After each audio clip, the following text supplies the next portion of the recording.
Cooper Joseph Kendall, young man, 29 years old, whose home is in Connecticut, but he spent a lot of time in his youth visiting grandparents in New Bedford on County Street. You may know them, may remember them. State Representative Ed Corey and his wife Teresa were his grandparents. He still has family in the area, all of whom are very proud of him. He lives now in Switzerland and is a classically trained American tenor. He now continues his studies in Switzerland, and his life really is quite a story. It's a story really of perseverance, not giving up. Cooper Kendall joins us this morning on Town Square Sunday. Good morning, Cooper. Good morning, Jim. Thanks for having me. Do you still remember those days visiting your grandparents in New Bedford? Yeah, sure. I remember a not-so-short ride that we would take every weekend, just about. And it was always a very loving environment to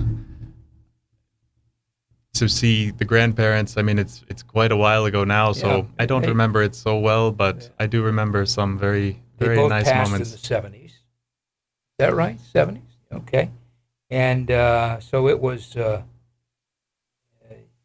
was a loving relationship. I happen to know Ed Corey very well, and covered him as in the State House. Yeah.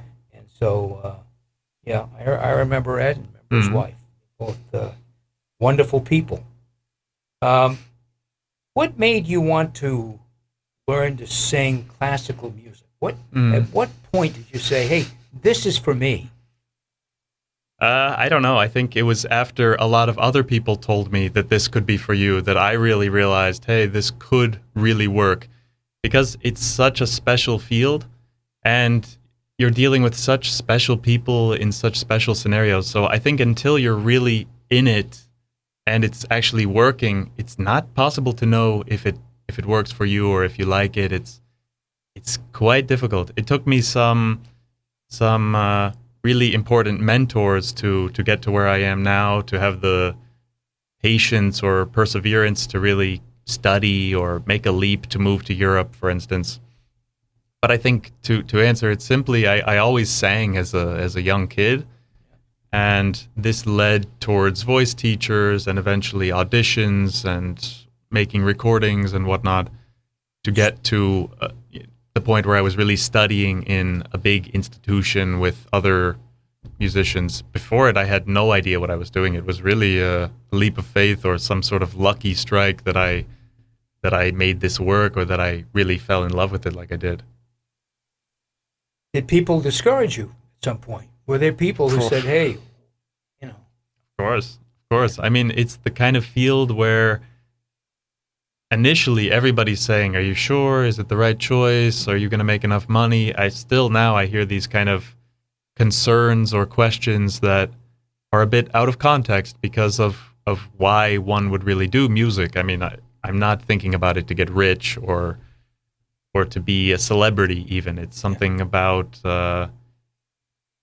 interpreting and performing. And creating. Of course, and creating, for sure, for an audience, yes.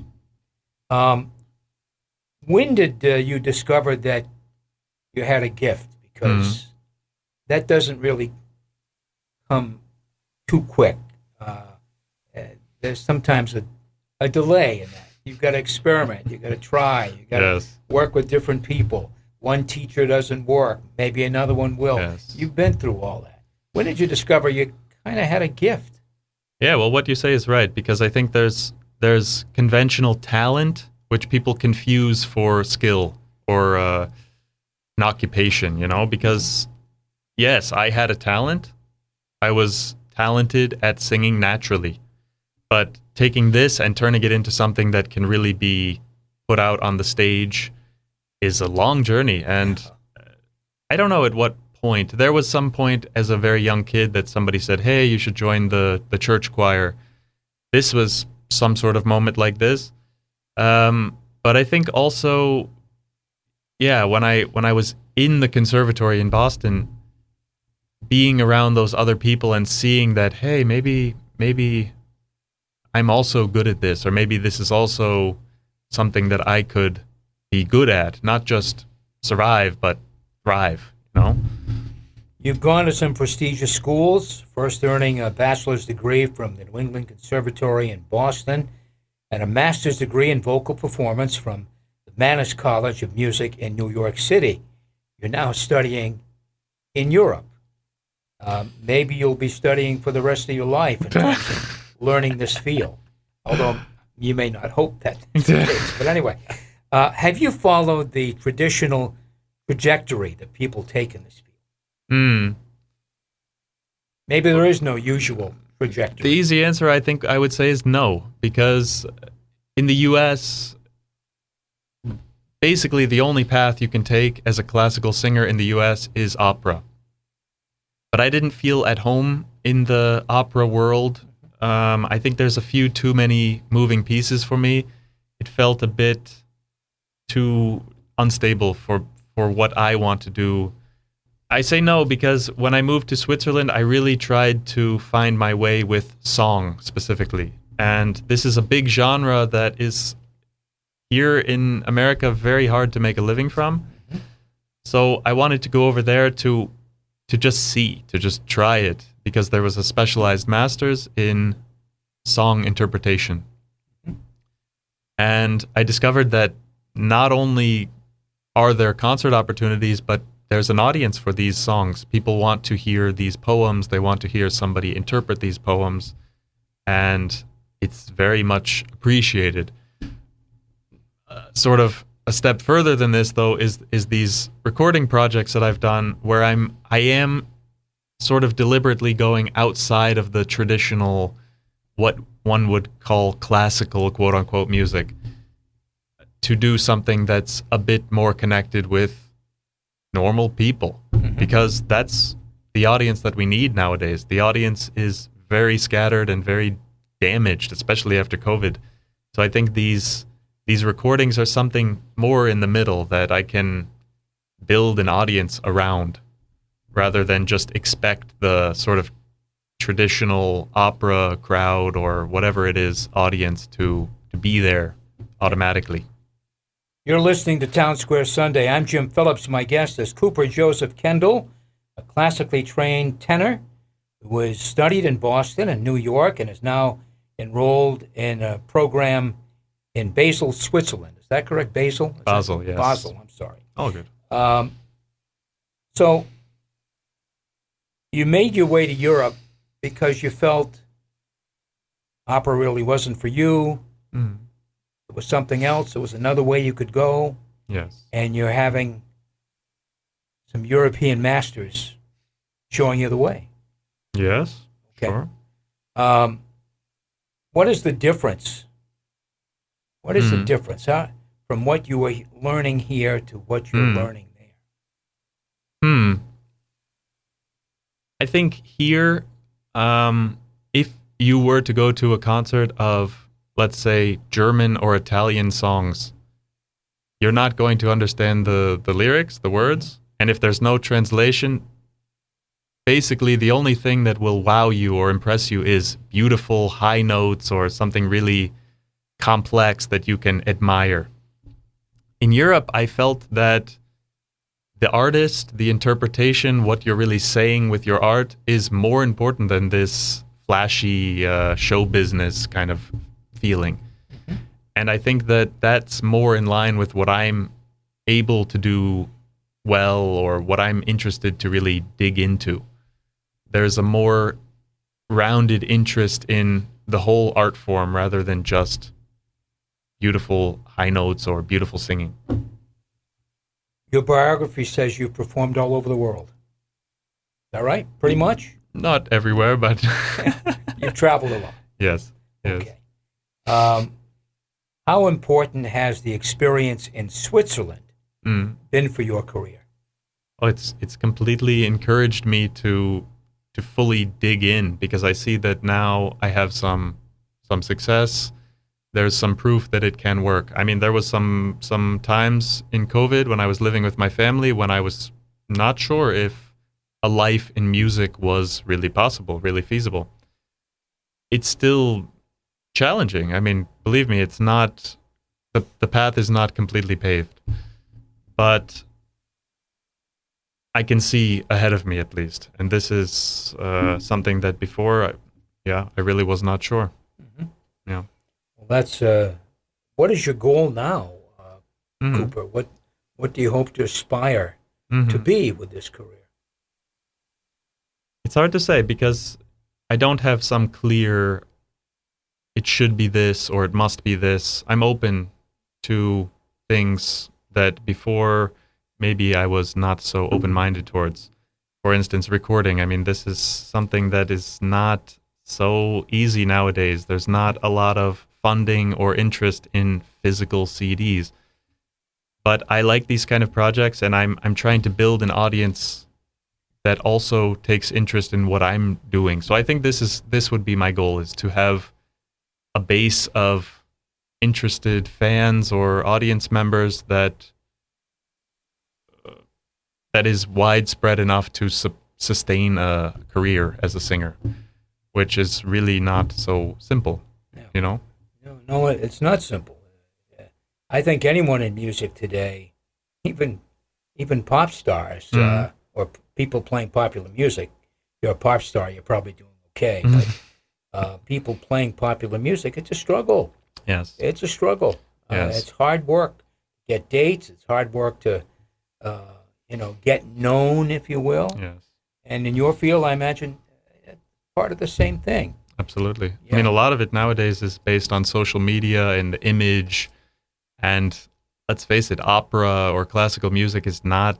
It's not at the top of the list when it Yes. comes to people who will run to see it. Now, don't get me wrong. Many people will Sure. go to see classical Of music. course. They'll go to see tenors and Mhm. people singing with the training you have. But clearly, you have to work. You have to work to get that listenership, that viewership, Yes. all of that. You have to connect with the audience. You produced a CD. Mm-hmm. It's called Summer at Home, and it is not.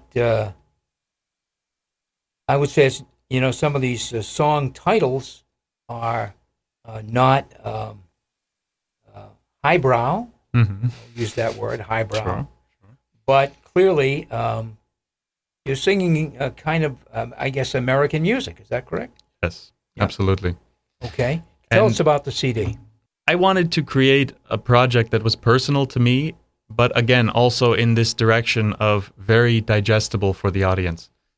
And I have friends, family, fans in the US, and I wanted to make something for them. So, of course, I knew that 2026, I thought it already 3 or 4 years ago, this is something that I have to produce something for this 250th anniversary of America.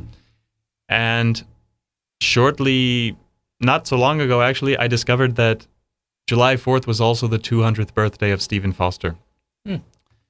And so I experimented with these songs. I performed them in Europe first. Then I came over and did some sample concerts just by myself with a few of these songs. And I noticed that the audience they were very engaged. They were very interested, and they're really listening, which is special and unique, and I think that it at least merited digging in further. So once I settled on the composer and the concept, I needed a theme. And a lot of these songs are centered around these romantic moments in the summer and the simplicity of the summertime and how this time conjures a certain relaxation or bliss, maybe you could say. And so I built the project around this concept of a summer at home or a summer back home for me. and I think that we found something quite nice, something that's personal, but like you said, not highbrow. Right. I think the songs... Probably shouldn't use that word, but but somehow I like it because it is my goal to create something that's really just on the table. You can pick it up and you know what it is. You don't have to discover it or read a book or something. It's it's there. It's ready to go. We are running out of time, but I did Okay. want to talk to you about your interest in hospitality and food service. If the Okay. music thing goes belly up, Uh-huh. that's what you could do. Is that right? Could be. Yeah. Could be. My parents are in the restaurant industry. They have a restaurant in Essex, Connecticut called Olive Oils. Yeah. So I grew up in this world, and in Switzerland, I'm subsidizing my income a bit with some restaurant work, and I think this ties into presenting yourself and being a host. Let's say if you're performing a concert, you have to be the host. You're kind Sure. of making sure everybody's comfortable and everybody's enjoying themselves, and I think it's very similar somehow. Well, you specialize.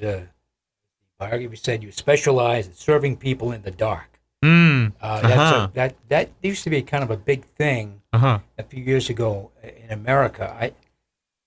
I don't know that I hear a lot about it now, but it's an interesting concept. Yes, there's a restaurant in Switzerland it's basically supposed to give you the experience of eating a meal as a blind person. And so I was one of the servers in this restaurant, and it's really completely dark. And I think this was a very cool experience to give to people, present to lead yourself. people through. Oh, sure. Present yourself, to explain Mm-hmm. what the dishes are, to Exactly. In German at that. help your patrons if they need help in any way. Yes. So sounds like a different kind of experience. Absolutely. But that's really great. My guest is Cooper Joseph Kendall, a classically trained tenor, now living and studying in Switzerland. He has performed all over the world. I'm really so glad you could speak with us today. The CD is Summer at Home. Where can folks pick this up? How do they get it? It's available on all streaming platforms. That's what I would recommend. I have rather small selection that I really printed. Yeah. So check it out online, and you can always find me on social media, Instagram. Okay, Summer at Home. Thank you for coming in, Cooper. Thank you. Good luck with this. Thank you. I appreciate it. Thanks for having me. Still to come, some changes at Denison Memorial in New Bedford. Details coming up in an encore broadcast on Town Square Sunday.